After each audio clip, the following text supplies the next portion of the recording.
Okay, good morning students. Last class में non cooperation movement मैंने पढ़ाया था और आज का जो टॉपिक है 10 का हिस्ट्री का सिविल डिसोबीडियंस मूवमेंट। इस टॉपिक को स्टार्ट करने से पहले मैं चाहूँगा जो पिछला टॉपिक जो लास्ट क्लास में मैंने पढ़ाया था उसको थोड़ा रिकैप कर लें ताकि ये कंटिन्यूटी आपकी बनी रहे। और वीडियो देखने से पहले मैं आपसे एक बार रिक्वेस्ट करूँगा, इस टॉपिक जो बुक में मेंशन है उसे भी साथ रखें और जो मैं एक्सप्लेन कर रहा हूँ उसे भी सुने, तभी आपका वो टॉपिक क्लियर हो पाएगा।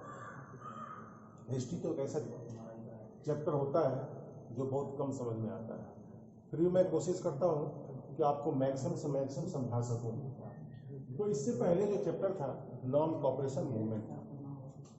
जैसा कि मैंने आपको एक्सप्लेन किया पहले, महात्मा गांधी ने अपने एक बुक में 1906 में उन्होंने लिखा था,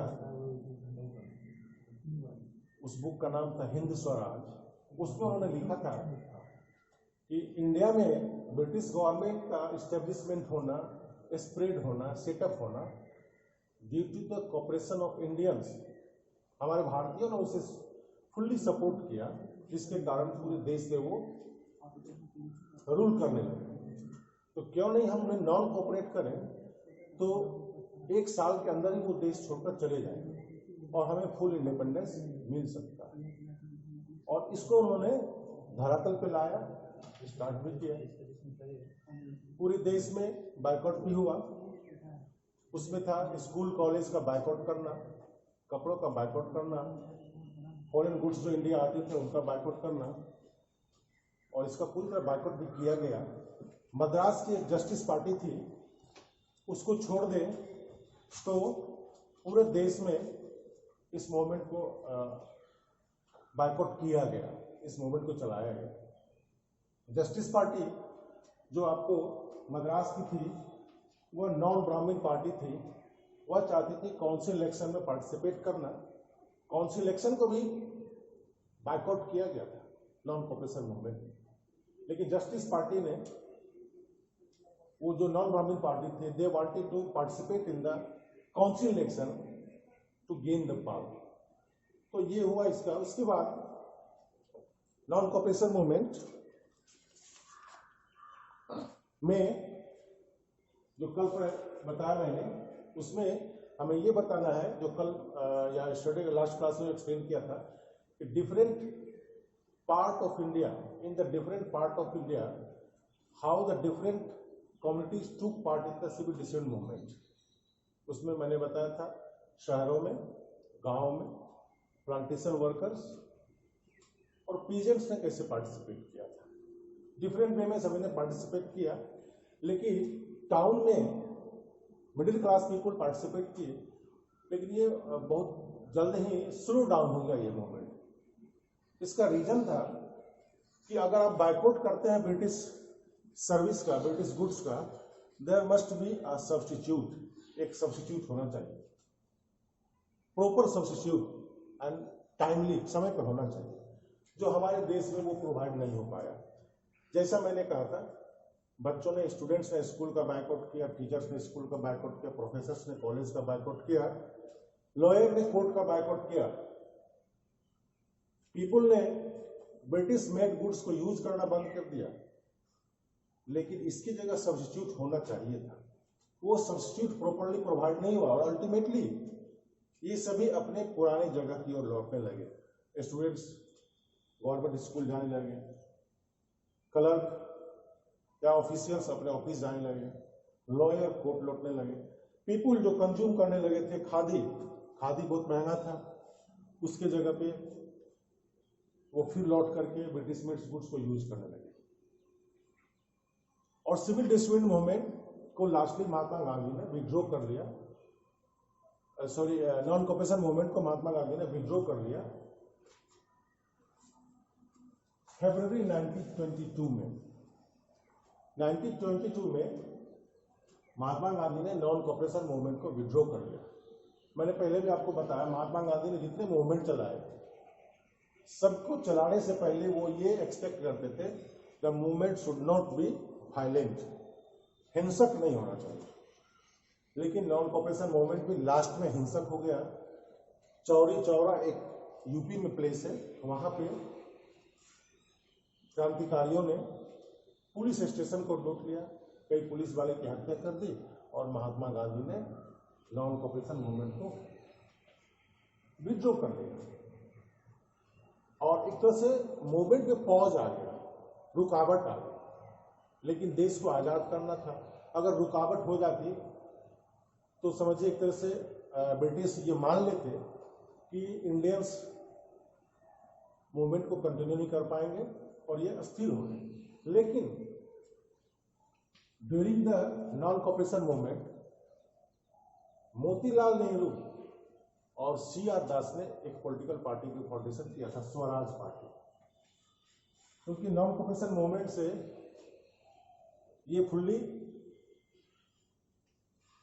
सपोर्ट में नहीं थे। इनका सोच था कि हमें काउंसिल इलेक्शन में पार्टिसिपेट करना चाहिए और तब इन्होंने स्वराज पार्टी का फाउंडेशन किया था।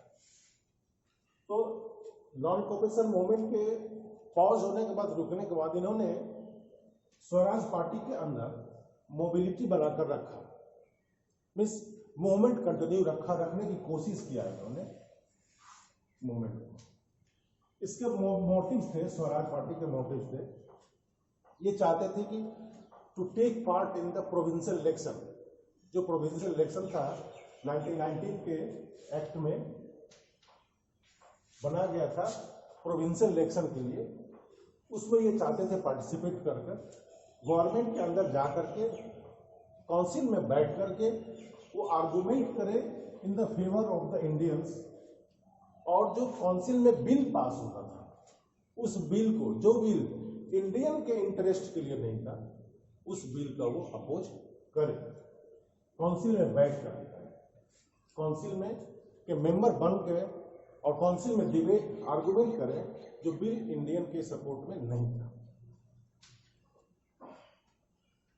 सेम टाइम रूरल एरियाज में आप देखिए, रूरल एरियाज में एक तरह से टर्माइल हो गया, विद्रोह हो गया। उसका कारण क्या था? Economic recession. इस दौरान पूरे वर्ल्ड में कर सकते हैं, इंडिया में आर्थिक मंदी चल रही थी। हमारे जो फार्मर्स थे, पीजेंट्स थे, उनके प्रोडक्ट का जो ग्रेन था उसका प्राइस फॉल हो गया, एक्सपोर्ट घट गया, यहां से जो माल बाहर जाता था वो भी घट गया। और लेकिन साथ साथ उन्हें क्या था, लगान भी देना था, टैक्स भी देना था गवर्नमेंट को। One side they are suffering from the loss, घाटा से सफर कर रहे थे, उनके प्रोडक्ट का प्राइस नहीं मिल रहा था, और सेकेंड साइड उसे गवर्नमेंट को लगान और टैक्स भी देना था। इसके कारण पूरे देश में जो फार्मर्स थे उन्होंने विद्रोह कर दिया। अब ये कंटिन्यू विद्रोह जारी था देश के अंदर। उस समय ब्रिटेन में जो गवर्नमेंट थी, टॉरी गवर्नमेंट थी। टॉरी गवर्नमेंट ने एक सेचुरी कमीशन का फाउंडेशन किया और इस कमीशन का हेड था सर जॉन साइमन। उन्हीं के नाम पे उसका कमीशन का नाम रखा गया साइमन कमीशन। साइमन कमीशन का फाउंडेशन किया इन्होंने। साइमन कमीशन को जो वर्क दिया गया, इंडिया में आकर के जो काम करेंगे, वह तो फंक्शनिंग ऑफ कॉन्स्टिट्यूशन सिस्टम, इस इंडिया में जो कॉन्स्टिट्यूशनल सिस्टम काम कर रहा है कि नहीं कर रहा है। जो 1919 में सिस्टम को एडॉप्ट किया गया, देश में एक्ट बनाए गए थे, उसके अंदर देश में संवैधानिक व्यवस्था में काम कर रहा है कि नहीं कर रहा है। इसको इन शॉर्ट कर सकते हैं, governments of India is working properly और नॉट, ये बात। इसका टोटल अपोज किया गया साइमन कमीशन का इंडिया में। 7 मेंबर इनके बनाए गए थे and all were from the British, वो सभी ब्रिटेन से जुड़े हुए थे। अब इमेजिन करें आप, जो व्यक्ति ब्रिटेन में रह रहा है वह इंडिया की कंडीशन को जानने के लिए आएगा, जो कि इंडिया में कभी रहा नहीं, वो कैसे समझ पाएगा कि इंडिया का कंडीशन क्या है? पहले इनको भेजा गया इंडियन कमीशन के लिए, एक भी मेंबर इंडियन इसमें नहीं थे।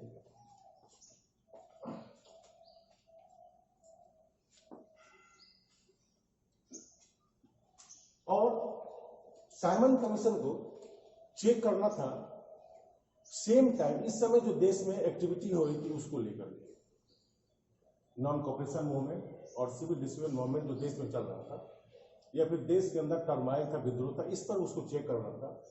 लेकिन वो अभी का रिसेंट चेक नहीं कर रही थी। देश के अंदर 10 साल पहले जो एक्टिविटी हुआ उसका वो रिपोर्ट ब्रिटिश गवर्नमेंट को दे रही थी। इस कारण से देश में साइमन कमीशन का अपोज हुआ, टोटली अपोज हुआ इसको। 1929 में मैंने पहले भी आपको बताया कि कांग्रेस की मीटिंग होती थी, एटलीस्ट 1 इन ईयर एक बात होता ही था। उसके बाद भी बीच बीच में मीटिंग होती थी।